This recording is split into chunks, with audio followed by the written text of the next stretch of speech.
Hello my dear students, welcome back to exam album. ANM, GNM এবং জেনপাস ইউজির জন্য English practice সেটের যে সেশনটা শুরু হয়েছিল সেটার আজ সপ্তম দিন, অর্থাৎ সেট 7 আজকে আমরা শুরু করতে যাচ্ছি। আশা করছি তোমরা সবাই ভালো আছো, সুস্থ আছো এবং সবার প্রস্তুতিও খুব ভালোভাবে চলছে আমাদের এক্সাম অ্যালবামের প্র্যাকটিস সেটের সাথে। সেশন শুরু করার আগে কিছু ঘোষণা। তোমাদের জন্য চলে এসছে অবিলম্ব ব্যাচ 20 রিভিশন ব্যাচ। এখানে কিন্তু আমরা সমস্ত সাবজেক্টের এমসিকিউ প্র্যাকটিস করাচ্ছি এবং এই প্র্যাকটিস সেশনটা তোমরা যদি পারচেস করতে চাও তাহলে 799 রুপিসে তোমরা পারচেস করতে পারো, এখানে এনরোল করতে পারো, ভর্তি চলছে এখনো।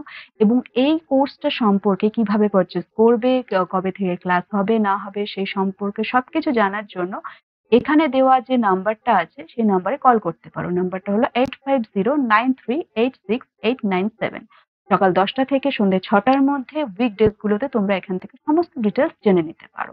এটা খুবই ফ্রুটফুল একটা কোর্স এবং ফ্রুটফুল একটা ব্যাচ যেখানে ইম্পর্টেন্ট এমসিকিউস পরীক্ষার জন্য কিন্তু সলভ করানো হবে। এছাড়াও আমাদের এক্সাম অ্যালবাম অ্যাপে কিন্তু 3টে প্ল্যান চলছে মক টেস্টের। Plan 1 full length mock test, 30টা টেস্ট আছে, 139 রুপিস। প্ল্যান 2 প্রতিটি বিষয়ের অধ্যায় ভিত্তিক 130টা টেস্ট আছে, যার প্রাইস 149। আর থার্ড প্ল্যানে তোমরা কম্বো পেয়ে যাচ্ছ ফুল লেন্থ প্লাস ইচ সাবজেক্টের, এখানে 150 টেস্ট আছে, 179 রুপিস। এক্সাম অ্যালবাম অ্যাপটা প্লে স্টোরে অ্যাভেলেবেল, সেখান থেকে ডাউনলোড করে নাও এবং খুব তাড়াতাড়ি পারচেস করে নাও নিজেদের পছন্দ মতো একটা প্ল্যান, কারণ পরীক্ষার আর কিন্তু বেশি দেরি নেই। এছাড়াও আমাদের প্রগতি ব্যাচ ক্র্যাশ কোর্সে ক্লাস চলছে, ভর্তি চলছে এখনো। 999 রুপিসে তোমরা এখানে কিন্তু ভর্তি হতে পারো। প্রত্যেকটা অভিজ্ঞ ফ্যাকাল্টির দ্বারা লাইভ ক্লাস করানো হয় এবং রেকর্ডিং ক্লাস তো অবশ্যই পাবে, মক টেস্ট তো তোমরা এখান থেকে পেয়ে যাবে। ডেসক্রিপশনে থাকা লিঙ্কে গিয়ে তোমরা এই কোর্সে কিন্তু ভর্তি হতে পারো। এছাড়াও সমৃদ্ধি ব্যাচ 19, এটা একটা ক্র্যাশ কোর্স, এখানে তোমরা রেকর্ডিং ক্লাসেস পাবে, যেগুলো কিন্তু প্রত্যেকে অভিজ্ঞ ফ্যাকাল্টি দ্বারা রেকর্ড করা থাকে। এটা তোমরা 699 রুপিসে তোমরা পেয়ে যাবে। এই কোর্সটা সম্পর্কে ডিটেলস জানার জন্য হেল্পলাইন নম্বর 8509386897 এ কল করে ডিটেলস জানতে পারো। এছাড়াও যারা ফ্রি টেস্ট খুঁজছো, এক্সাম অ্যালবাম অফিসিয়াল টেলিগ্রাম চ্যানেলে তোমরা কিন্তু জয়েন হয়ে যেতে পারো। এখানে সমস্ত রকম পরীক্ষা সম্পর্কিত আপডেট দেওয়া হয় এবং প্রত্যেক দিন ইম্পর্টেন্ট কোয়েশ্চেন সহ মক টেস্ট কিন্তু নেওয়া হয়। সুতরাং এই টেলিগ্রাম গ্রুপে তোমরা অবশ্যই জয়েন হয়ে যাও। তাহলে চলো শুরু করা যাক আজকের class. Question of the day set 6। গত যে সেট 6 ছিল সেখানকার একটা কোয়েশ্চেন আমরা এখানে দিয়েছিলাম, সেই কোয়েশ্চেনের আনসারটা এখানে বলে দিচ্ছি। তার আগে বলে দেই, প্রত্যেকবারের মতোই ভিডিওটাকে পজ করবে, নিজেরা আনসার করবে, আনসার করে দেখবে নিজেদের স্কোর কত হলো এবং সেটা অবশ্যই কমেন্ট বক্সে জানাবে যে তোমরা কত স্কোর করলে। তো চলো, এটার আনসার হচ্ছে rising gold prices over the last few months have been observed hitting demand in large consumer markets for jewelry including China and India. Answer হয়ে যাবে অপশন বি। আজকের প্রথম কোশ্চেন, আজকের সেটের প্রথম কোশ্চেন, এখানে বলা হয়েছে একটা ওয়ান ওয়ার্ড সাবস্টিটিউশন বের করতে হবে। Causing great damage or suffering, ভীষণভাবে যে ড্যামেজ হয় বা সাফারিং দুঃখ কষ্ট হয় সেটাকে কি বলা হয়? এটাকে বলা হয় catastrophic. Question number 2, identify the segment in the sentence which contains the grammatical error, মানে এরর কারেকশন। তাহলে কি বলা আছে? Why should always we have to wait for her to join us, আমাদেরকে সবসময় তার জন্য কেন অপেক্ষা করতে হবে? তাহলে এখানে কি মিসিং আছে?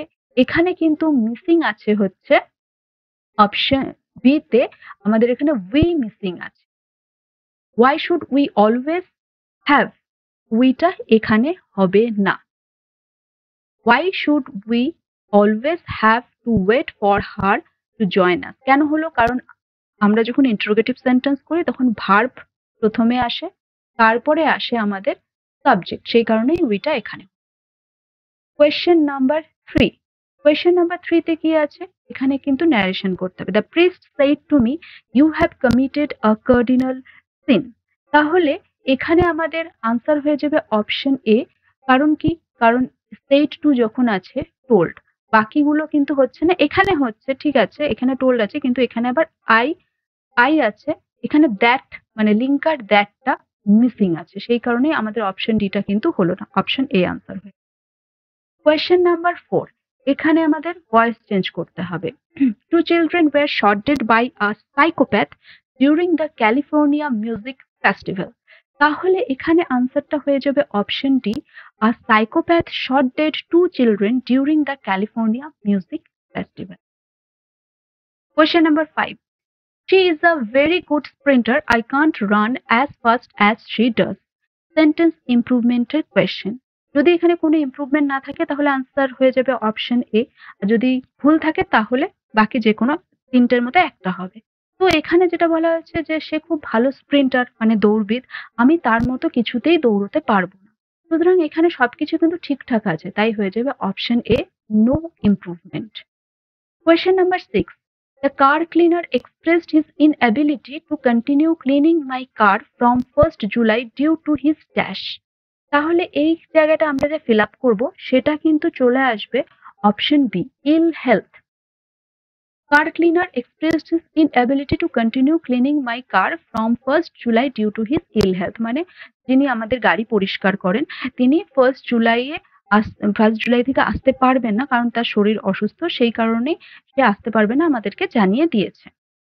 Number 7, a strong feeling of dislike towards someone or something, কোনো কিছুর প্রতি বা কারোর প্রতি একটা স্ট্রং ফিলিং অফ ডিসলাইক, অপছন্দ, সেটাকে আমরা কি বলবো?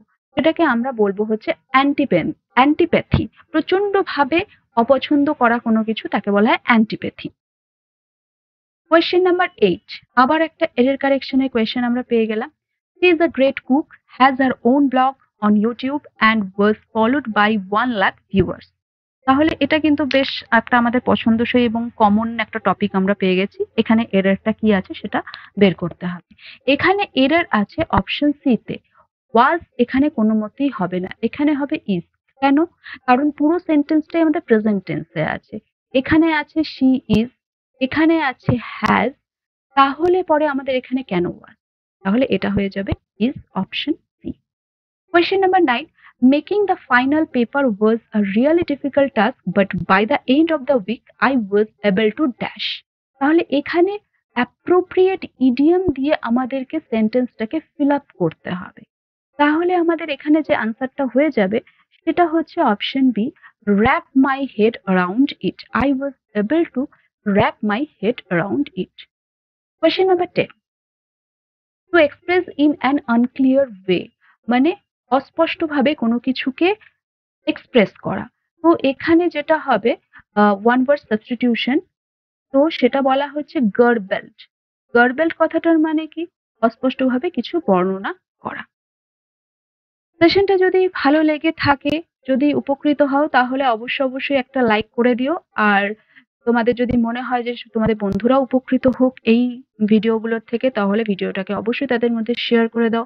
চ্যানেলটাকে সাবস্ক্রাইব করে রাখো আরো অনেক ভিডিওর জন্য। চলো এগোনো যাক আমাদের পরের কোয়েশ্চেন। এখানে একটা ফিল ইন দ্য ব্ল্যাঙ্ক।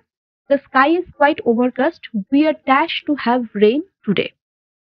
তাহলে বলা হচ্ছে যে এখানে ওভারকাস্ট মানে হচ্ছে মেঘলা হয়ে থাকা। তাহলে আমরা কি? আমরা একটা বৃষ্টির সম্ভাবনা আছে, ঠিক আছে, আমরা বৃষ্টি পেতে পারি। এখনকার যেরকম সিচুয়েশন তাতে মনে হয় প্রতিদিনই যে মেঘলা হচ্ছে আর বৃষ্টি হবে ভাব, এই সিচুয়েশনটাকে বলা হচ্ছে we are likely to have rain today. Question number 12. When my friend suggested going to the mall for lunch, I agreed dash. তার মানে বলা হয়েছে আমার বন্ধু যখন মলে গিয়ে লাঞ্চ করার প্রপোজাল দিল বা সাজেশন দিল, প্রস্তাব দিল, তখন আমি কি করলাম? তখন আমি সঙ্গে রাজি হয়ে গেলাম। অ্যাট ওয়ান্স মানে হচ্ছে সঙ্গে বা সাথে রাজি হয়ে যাওয়া, তৎক্ষণাৎ রাজি হওয়া। Number 13. If you wishes to participating at the national level games, you will have to start getting coaching immediately. তাহলে এখানে যে আন্ডারলাইন করা পার্ট, যে উইশেস টু পার্টিসিপেটিং, এটাকে আমাদেরকে রিপ্লেস করতে হবে যদি ভুল থাকে। তাহলে অবশ্যই এটা ভুল আছে, কারণ টু এর পরে এই যে আমরা এখানে টু দেখতে পাচ্ছি, টু এর পরে কখনোই ভার্বের আইএনজি ফর্ম আসে না, টু এর পরে সবসময় ভার্বের ফার্স্ট ফর্ম বসে। তো এটা অবশ্যই ভুল আছে। তাহলে আনসার কি হবে? তাহলে wish to participate, option C হয়ে যাবে এটার answer. Next question number 14, direct or indirect স্পিচে আমাদের করতে হবে, অর্থাৎ নারেশন চেঞ্জ করতে হবে। তাহলে এখানে কি আছে? The airline official said we are extremely sorry that the flight has been delayed due to heavy floods. তাহলে এটার আনসার হয়ে যাবে অপশন সি। কেন হলো? কারণ দ্য এয়ারলাইন অফিসিয়াল অ্যানাউন্সড, এখানে আছে অ্যানাউন্সেস, সুতরাং প্রথমেই অপশন বি বাদ গেল। ঠিক আছে, এখানে আছে এয়ারলাইন ইজ, আমাদের যেখানে আমাদের স্টেট পাস্ট টেন্স আছে সেখানে ইজ থাকাটা কিন্তু উচিত নয়, তাহলে অপশন এও গেল।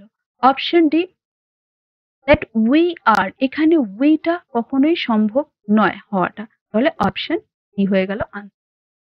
Question number 15, identify the word that is misspelled, ভুল বানান কোনটা আছে? ভুল বানান এখানে আছে হচ্ছে ইললিটারেট। ঠিক আছে, সরি, ভুল বানান এখানে আমাদের দেখতে হবে যে immediate, E double M E D I A T, immediate. ঠিক আছে, I L I T E R A টি, তো এটা হয়ে যাবে এখানে I double L I T E R A T E, illiterate মানে অশিক্ষিত। এখানে আই আর এল প্রায় একই রকম লাগছে দেখতে, কিন্তু এটা একটা আই একটা এল, সুতরাং ডাবল এল এই ক্ষেত্রে হবে। এই ধরনের কোয়েশ্চেন যদি থাকে তাহলে খুব ভালো করে জিনিসগুলো পড়বে। যদি ইটালিক্সে না দিয়ে এইরকম বোল্ড করে দেওয়া থাকে তাহলে আই আর এল এর ডিফারেন্স বোঝা কিন্তু একটু কষ্টকর, সেই ক্ষেত্রে একটু ভালো করে জিনিসটাকে দেখে নেবে। Question number 16.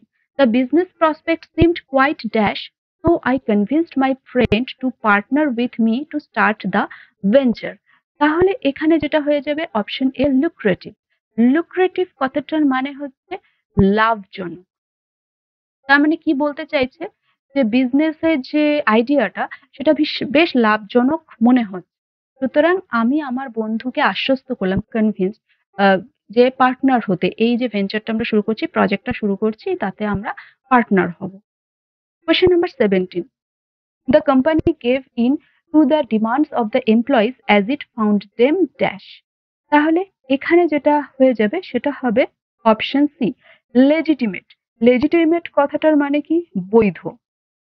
Company employees as it found them legitimate, বৈধ না হলে কিন্তু তাদের ডিমান্ড পূরণ করা সম্ভব নয়, তাই তো? তো সেই ক্ষেত্রে আমাদের এখানে আনসার পেয়ে গেছি। Question number 18, continuing for a very long time, কোনো কিছু অনেক দিন ধরে চলা, তাকে কি বলা হয়? তাকে বলা হয় হচ্ছে অপশন ডি ইনটারমিনেবল, মানে যেটা মাঝখানে কখনো ভেঙে যায়নি, ডিসকানেক্ট হয়ে যায়নি, তো interminable, continuing for a very long time. Question number 19, he sold his property because he was under a lot of dash। সে তার সম্পত্তি বিক্রি করে দিয়েছে কারণ সে ঋণে জর্জরিত। ঋণে জর্জরিত, ডেট, এটা হচ্ছে ঋণে জর্জরিত। লোন মানে ধার নেওয়া, কিন্তু ডেট কিন্তু নিজেই একটা ফ্রেজ। ঠিক আছে, সুতরাং lot of debt. And the last question of this set, this book is a very useful dash to our library। তাহলে এই বইটা আমাদের লাইব্রেরিতে একটা নতুন সংযোজন, যদি আমরা বলি সংযোজন, সেক্ষেত্রে আনসার হয়ে যাবে অ্যাডিশন। তার মানে আমাদের গুরুত্বপূর্ণ জিনিস আমরা যখন সংযোজিত করি, তাই তো? তো এই ছিল আজকে 20টা প্রশ্ন। অবশ্যই জানাও যে তোমাদের মার্ক মানে স্কোর কত হলো এবং কটা ভুল হলো কটা ঠিক হলো, সেই জিনিসগুলো কিন্তু আমাদের জানাতে একদমই ভুলবে না। আর শেষে আসছে আজকের কোয়েশ্চেন অফ দ্য ডে, একটা ওয়ান ওয়ার্ড সাবস্টিটিউশন দেওয়া আছে।